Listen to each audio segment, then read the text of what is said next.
First Word. Pastor Dave here, coming to you live from beautiful Linwood, Minnesota.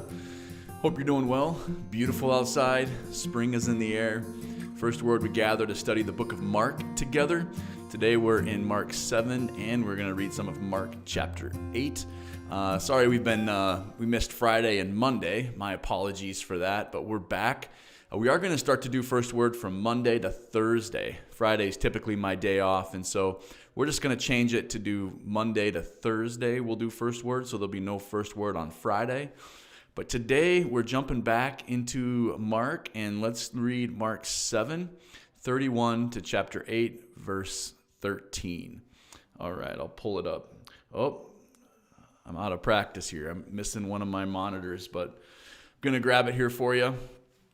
And last time we've been talking about the Gentiles and some of these hints that the Gentile nation was going to be brought in as Christ followers, that the distinction between Jew and Gentile was going to go away. And today we don't really continue with that, but we're going to read how Jesus heals a deaf and mute man. Here we go. Then Jesus left the vicinity of Tyre and went through Sidon down to the Sea of Galilee and into the region of the Decapolis. There some people brought to him a man who was deaf and could hardly talk, and they begged Jesus to place his hand on him. After he took him aside, away from the crowd, Jesus put his fingers into the man's ears. Then he spit and touched the man's tongues. He looked up to heaven and with a deep sigh said to him, "Ephphatha," which means, "Be opened." At this, the man's ears were opened, his tongue was loosened, and he began to speak plainly. Jesus commanded them not to tell anyone, but the more he did so, the more they kept talking about it. People were overwhelmed with amazement. "He has done everything well," they said. "He even makes the deaf hear and the mute speak." During those days, another large crowd gathered. Since they had nothing to eat, Jesus called his disciples to him and said, I have compassion for these people. They have already been with me 3 days and have nothing to eat. If I send them home hungry, they will collapse on the way, because some of them have come a long distance. His disciples answered, "But where in this remote place can anyone get enough bread to feed them?" "How many loaves do you have?" Jesus asked. 7, they replied.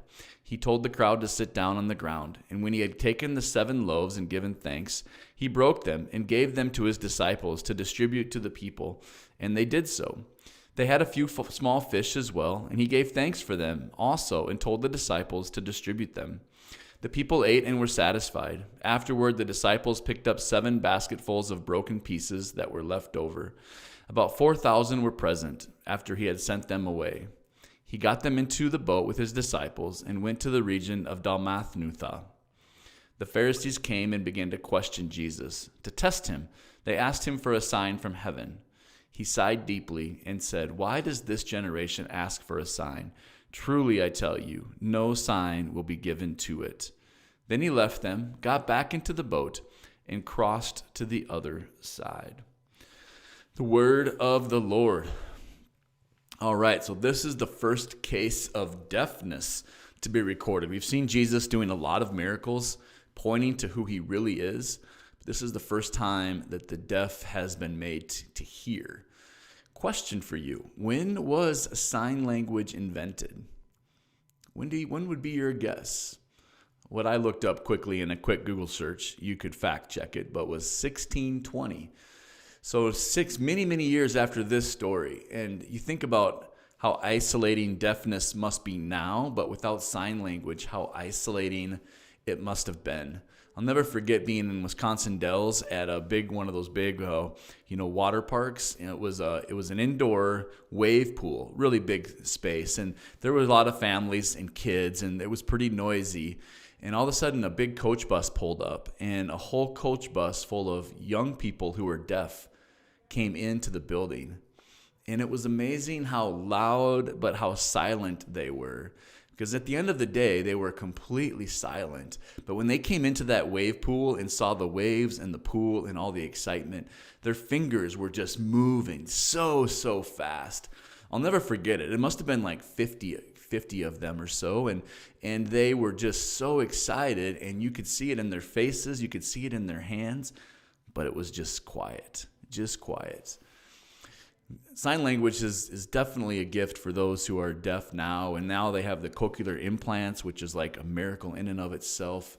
But back in the ancient world, this would have been devastating, and this man could not hear. But here's the irony of this whole story, that Mark keeps asking this question: do you hear and do you see?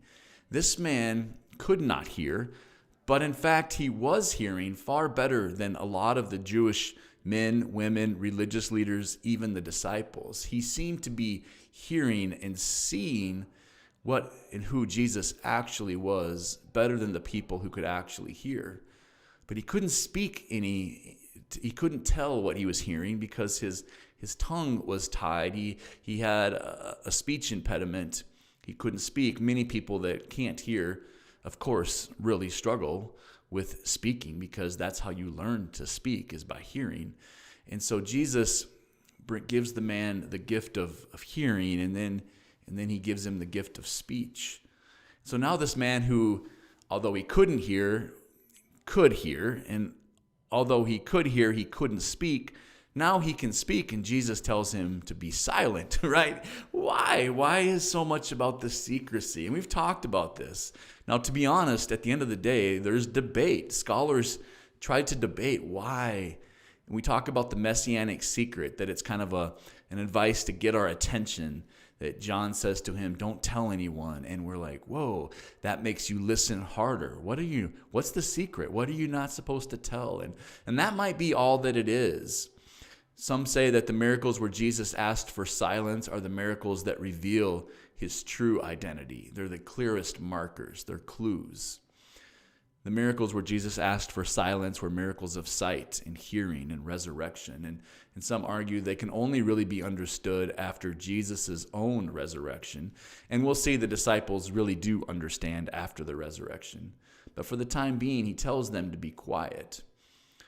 I don't know exactly. It could be all of those things. I think it is an interesting device. If Mark's big question for you and I is, do you hear, do you see? When someone said, be quiet, keep it a secret, then you listen harder.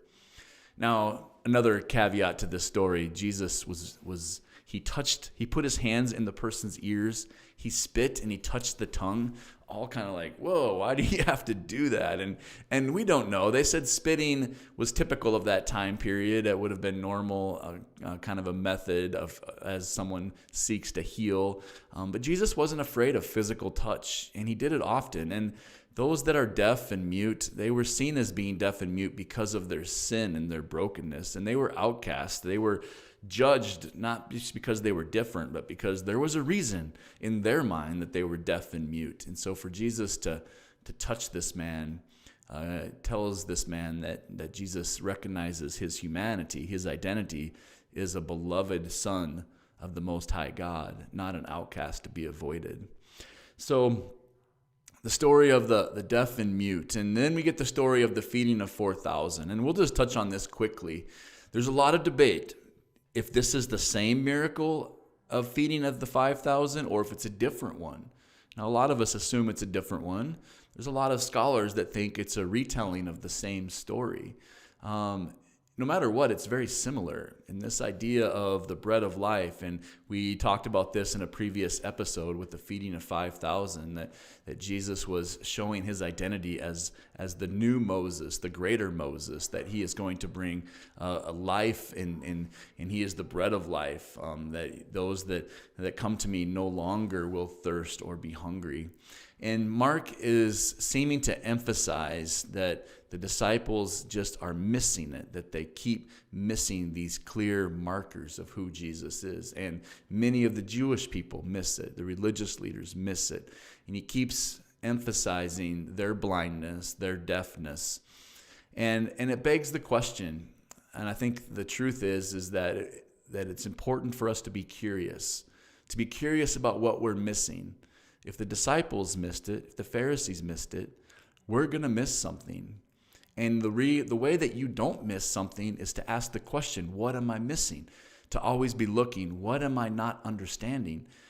To try to get rid of assuredness or confidence that I know everything there is to know about the Bible and Jesus and God. To realize that our culture and the ocean we're swimming in. It's going to blind us to certain things like it did to the disciples. And so I think it's important to remain curious, to remain open to learn, and to pray prayers like, God, show me what I'm missing. God, show me the parts of my faith that I need to let go of, but I'm scared to. God, help me to see, help me to hear. I think those prayers God will answer, but they require some movement and some change. So a lot of times we're hesitant to pray them because we know that our life will look different, and that's something most of us don't love. It's work. It's work. Change is work. Friends, may the Lord bless you and keep you. The Lord make his face to shine upon you and be gracious to you. The Lord turn his face toward you and give you peace. Artwork for First Word is by Emily Lemon. Sound production by Chris Stoltzman. And our original music by Alani Leo. All right, have a great week. We'll see you tomorrow.